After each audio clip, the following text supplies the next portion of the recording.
Welcome to the Girl Means Business podcast. I'm your host, Kendra Swalls, a former teacher turned entrepreneur, here to help you navigate the messiness of mom life and biz life.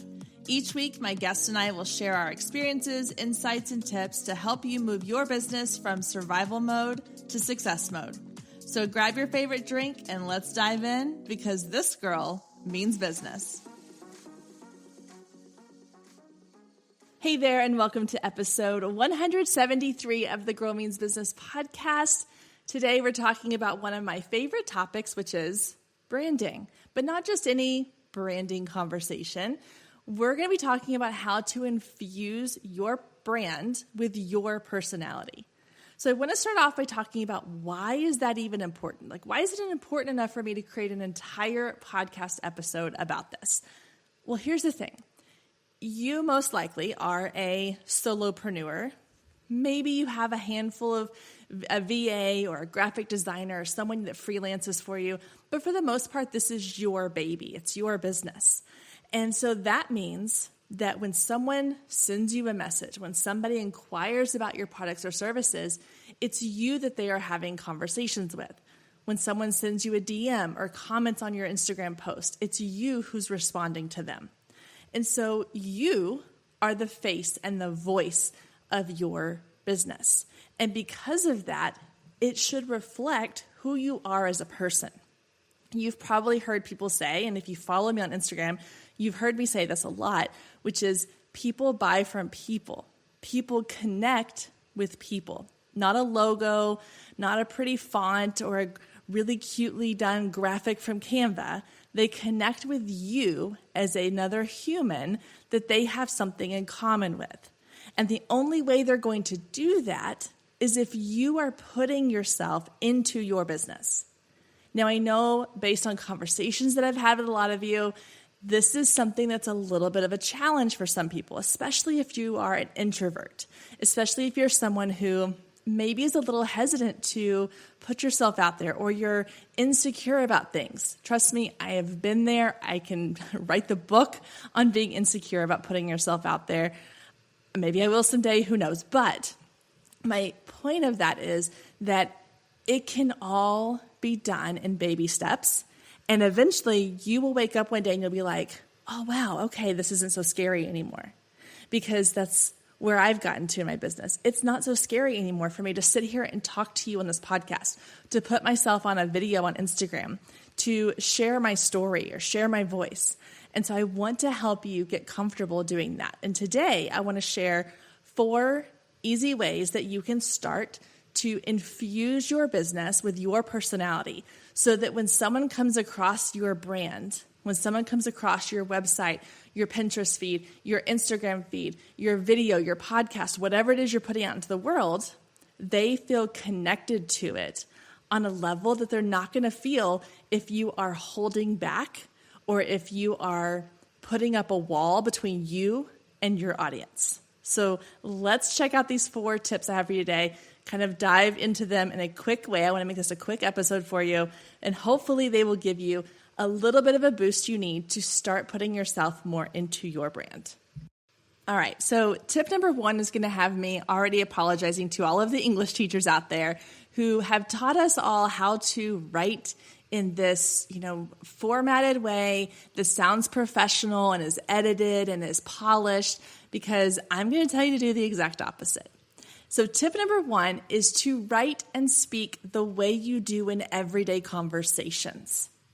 This might seem a little awkward at first, especially if you're coming from a corporate environment where everything has to be a certain way and it has to sound really professional.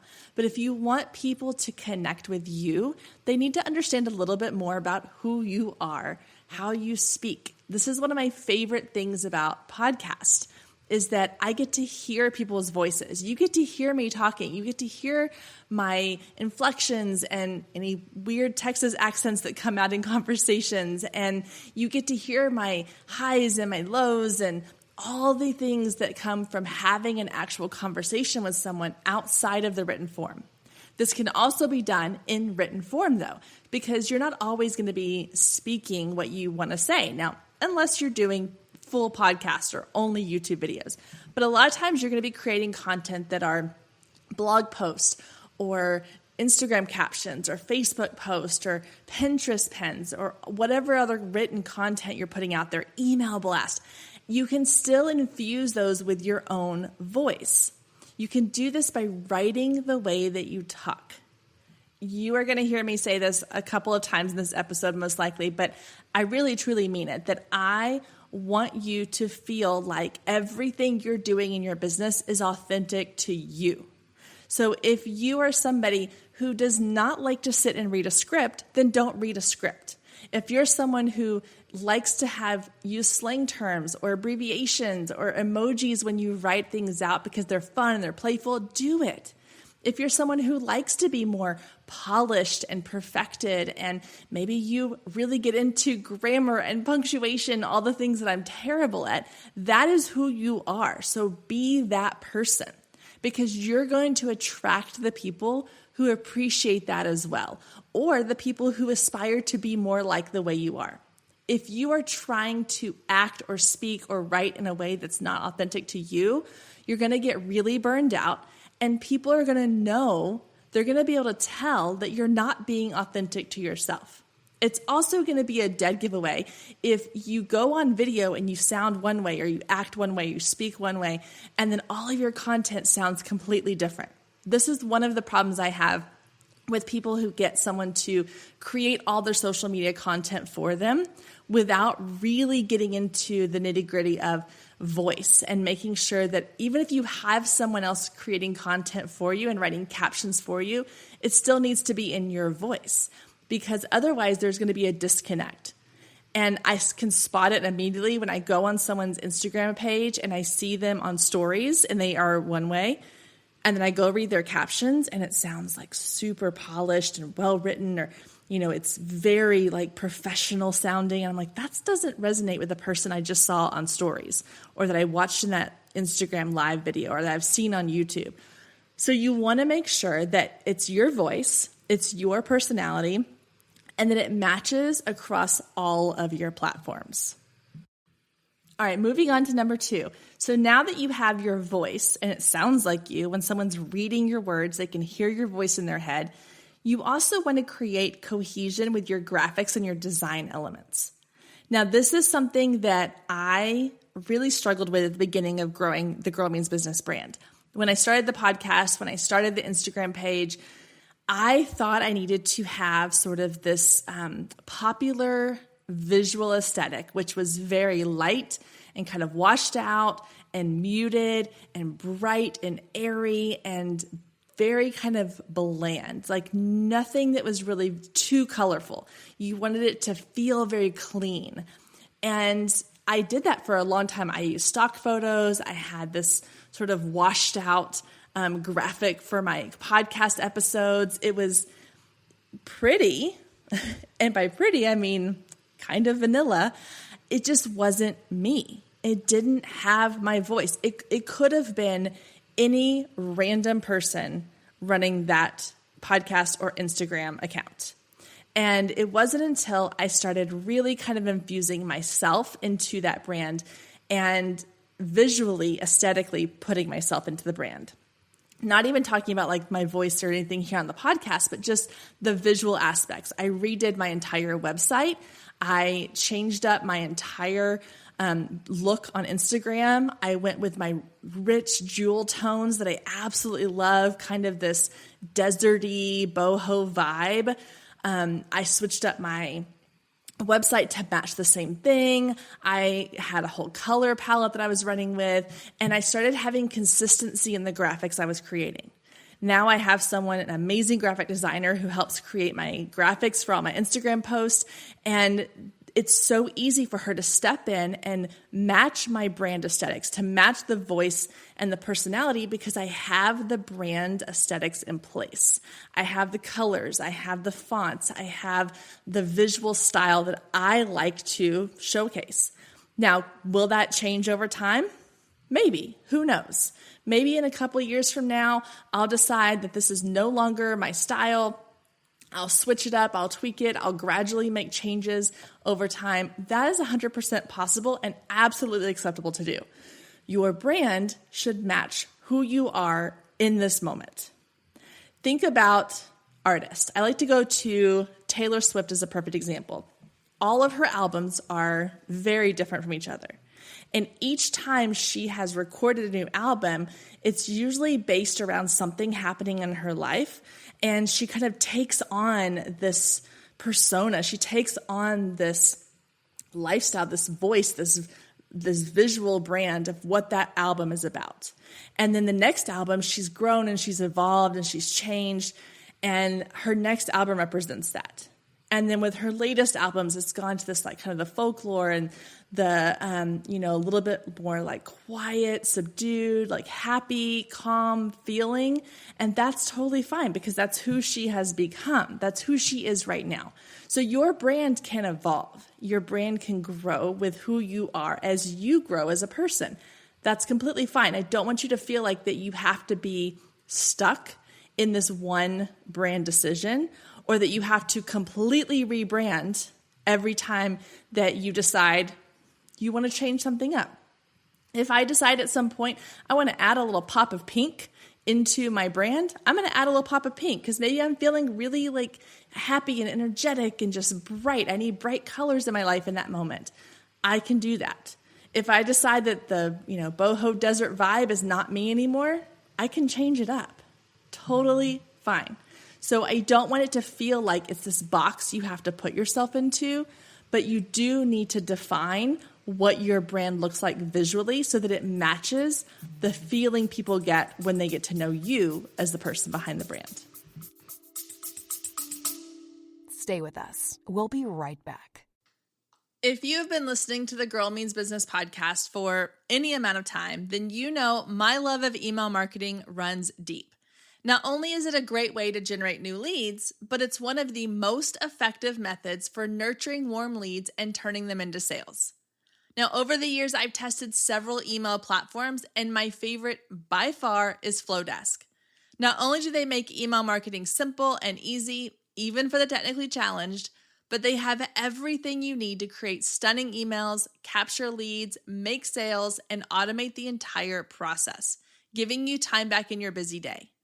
And the cherry on top is you're only charged one flat fee no matter how many subscribers you have. So while other platforms will increase your price when you go over your pricing tier limit, Flowdesk has no price increases or hidden fees. If you're ready to give Flowdesk a try, click the link below in the show notes to save 50% off your first year. Let Flowdesk help you design emails people will love. Click the link below and check it out. I have a feeling you're going to love it just as much as I do.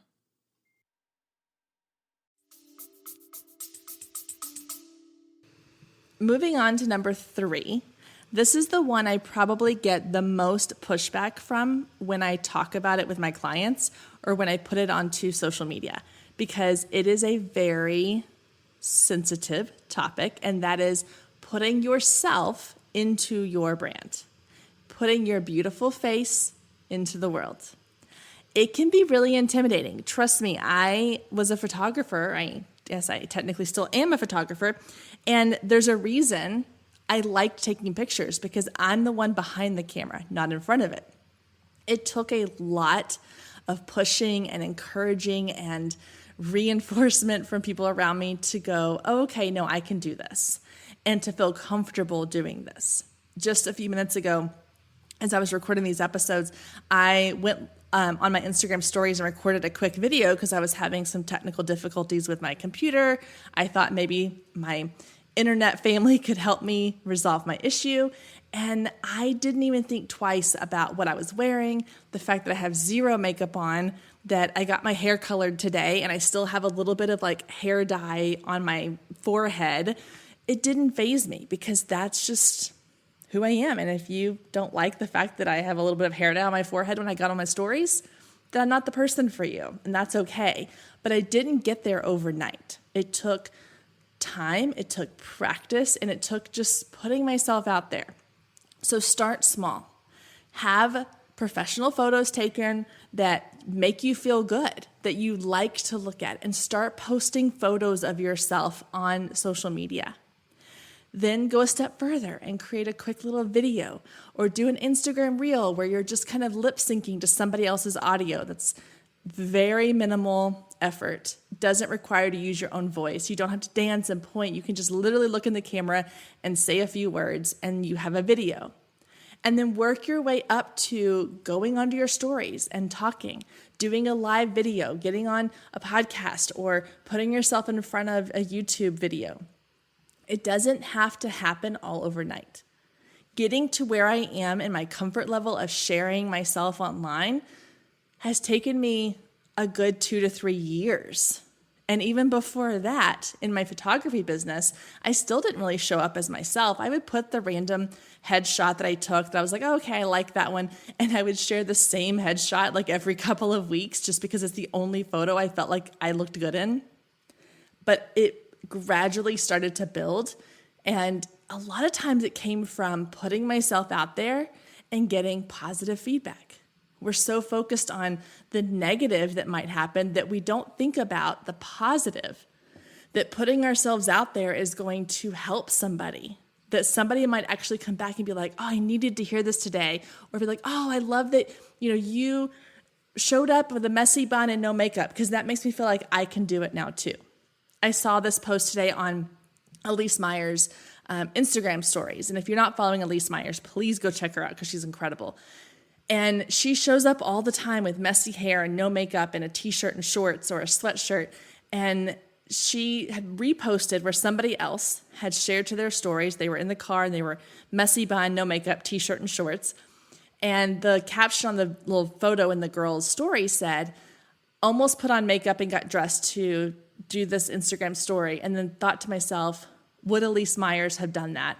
No, so now I'm going to be here and show up in my messy bun, no makeup, and t-shirt.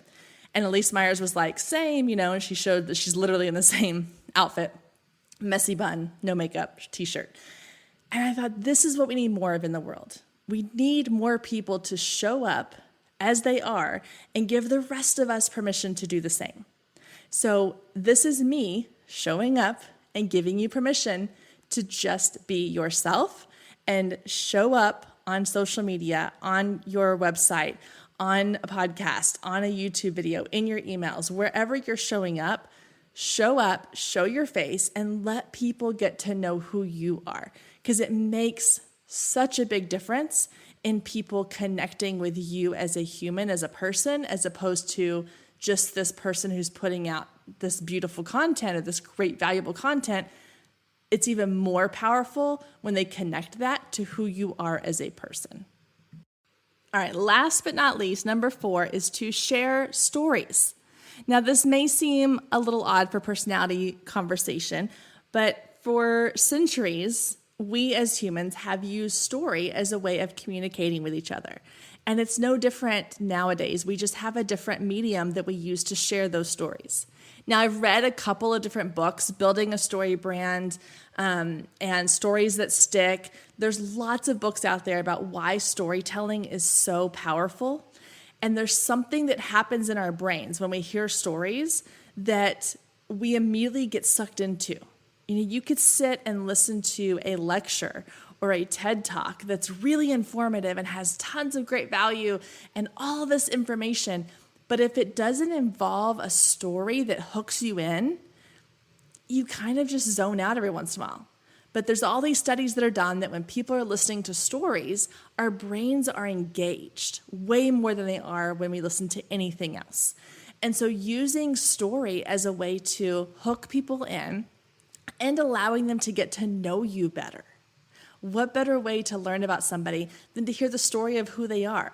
Think about when you meet a new friend. One of the first things you ask is like, tell me about you. What do you do? What is your job? Where did you grow up? What do you like to do for fun? They're all sharing kind of pieces of their story. So sharing your pieces of your story with your audience is a great way to make connections and add your personality. Again, start simple. It can be something as little as, what's the story behind how you started your brand? What made you decide to start a business? Were there any pitfalls, any struggles? What were the things that you had to overcome or accomplish?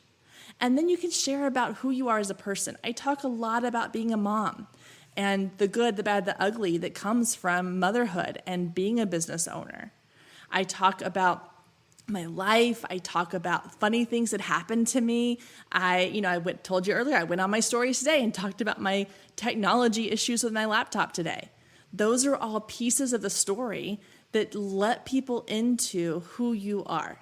That's why when you go on Instagram, they're called Instagram stories, because they're little snippets and little glimpses into the story of who you are as a person. So utilize that. Go out there and start telling your story. A great place to do this is on your website, on your About Me page. Tell a little bit about your story. Who are you? What do you do? What's made you decide to start this company or this business? What made you decide to live where you live or go into the career that you decided to go into? These are all things that someone as a new friend would want to know.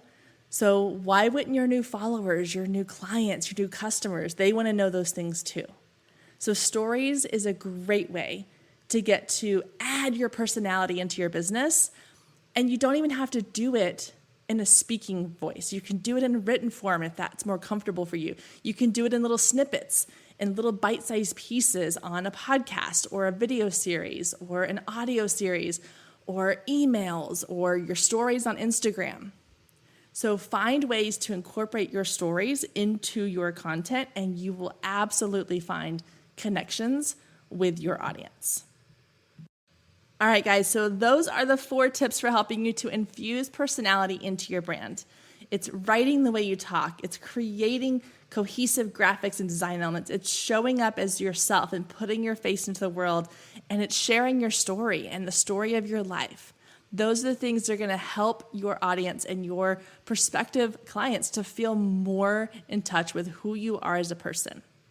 So I want you to pay attention to when you're going online, who is it that you're following and why? Are you following them because they have really valuable advice, or are you following them because you like who they are as a person? What have they shared with you that makes you interested in who they are as a person?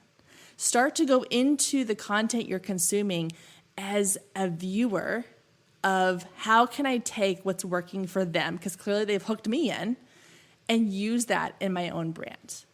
All right, that's going to do it for this week's episode. If you liked this conversation, make sure you tune in next week, because I'm going to be interviewing a brand expert to go a little bit deeper into what exactly is your brand. What are the pieces of it that you need to be putting together to make a really incredible brand that draws people in and helps you to stand out.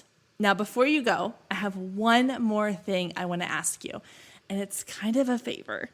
I would love if you would take just a couple of seconds to go and leave me a review over on Apple Podcasts. It makes such a difference when it comes to helping other people decide if this is a podcast they think they might be interested in.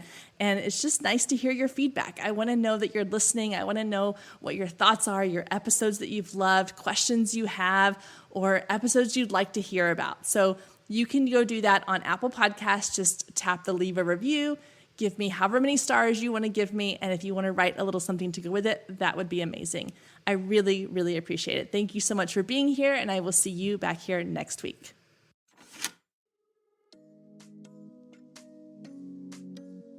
Thank you so much for joining us today. I hope you enjoyed the conversation as much as I did. And as always, you can find any links or resources mentioned in today's show down in the show notes. And if we're not friends outside the podcast yet, then what are you waiting for? Come find me on Instagram at Girl Means Business and send me a DM letting me know what you thought of today's episode or any of the past episodes you've listened to. You can also take a screenshot of today's episode and post it to your stories, tagging at Girl Means Business, and I'll give you a shout out on my page. I love connecting with you and hearing all about your business and can't wait to get to know you more. I hope you have a wonderful week, and I will meet you back here next week, same time, same place.